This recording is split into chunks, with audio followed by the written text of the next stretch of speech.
I am Jobwala. Progressive Shorthand April 2023. Exercise 13. 80 word per minute. इस dictation के PDF का link description में है. अदर यूजफुल मैटर के लिए हमारे Telegram channel I am Jobwala को ज्वाइन करें. Like share subscribe. Ready, start. Sir, I now come to the more important part of this bill, which is the heart of the bill, the core of the bill. This is about the rate of tax. I will presently read portions from the Chief Economic Advisor's report. The heart of this bill is what the tax will be. It is not a matter between the Union Finance Minister and the State Finance Ministers. There is a third line to the triangle, that is the people of this country. Every Union Finance Minister wants to maximize revenues. Every State Finance Minister is under pressure to maximize revenues.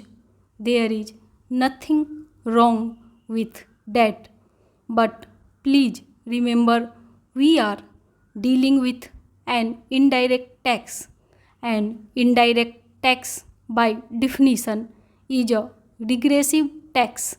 Any indirect tax falls equally on the rich and poor.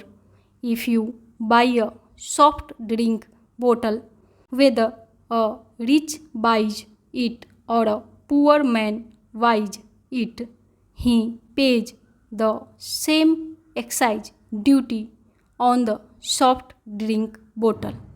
That is why, world over, indirect taxes being regressive in nature, the trend is to keep them as low as possible. I am sure many members have read the Chief Economic Advisor's report. If not, I would urge you to please read it. The cover tells the story. In high-income countries, the average GST rate is 16.8%. In emerging market economies like India, the average is 14.1%. So, world over 190 countries have one form or the other of GST. It is between 14.1% and 16.8%. The idea is, being an indirect tax, it should be kept as low as possible. The taxes that fall more on the rich and less on the poor are income tax and corporate tax. Those are the taxes consistent with other goals which the country may have. Those are the taxes which must be of principal sources of revenue. In fact, for many years in this country, there is a complete tax distortion. The collection from indirect taxes is larger than the collection from direct taxes.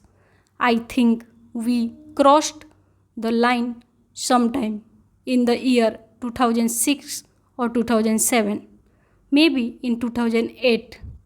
We crossed the line when the collection from direct taxes overtook the collection from indirect taxes, and that remain so even today in our country. In fact, the collection from direct taxes should far outweigh the collection from indirect taxes. So, what do? We need to keep the taxes low At the same time, we must protect the existing revenues of the union government and the state government. So, how do we go about it? We go about it by discovering what is called a revenue neutral rate. This is not the actual rate of tax. That is simply a step in deciding the slab rates. It is not so technical. In fact, it can be explained in fairly simple terms. You derive an RNR and then from that RNR you work out the slab rates. Today, please remember over 80% of excise duties are between 12 and 14%. Over 56% of VAT is in the range of about 13 to 14%.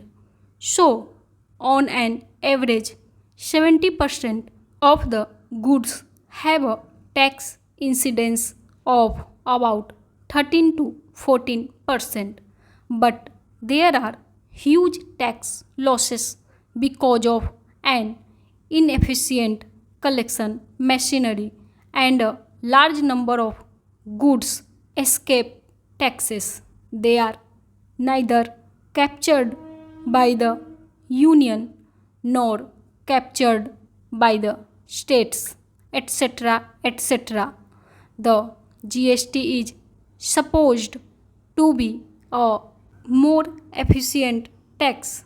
If the union captures it, it cannot escape state tax.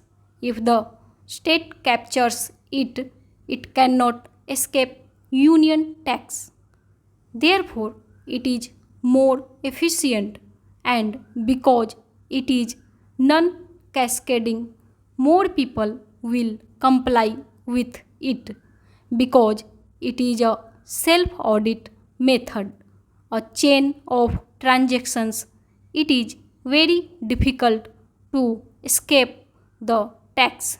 All these are argued everywhere, and I do not wish to repeat those arguments.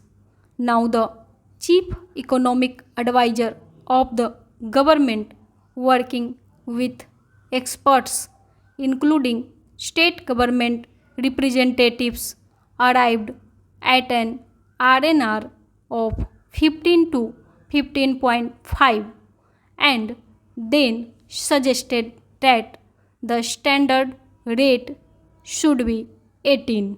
The Congress party did not pluck 18 from the air. This 18 came out of your report. The standard rate must be 18. You can have then a lower rate less than 18, and you can have a demerit rate of more than 18. But the standard rate, the rate that will apply to most groups and most services, must be 18. And the chief economic advisor has argued very cogently that it alone will make it non-inflationary, acceptable to the public, and an efficient way of taxing without tax evasion. Now, when we say cap the tax rate, what are we saying? We are saying that this rate should not be changed by the whim of the executive. Today, excise duties are changed by the whim of the executive. 3 days ago, they reduced the price of petrol and diesel. 3 days later, they increased.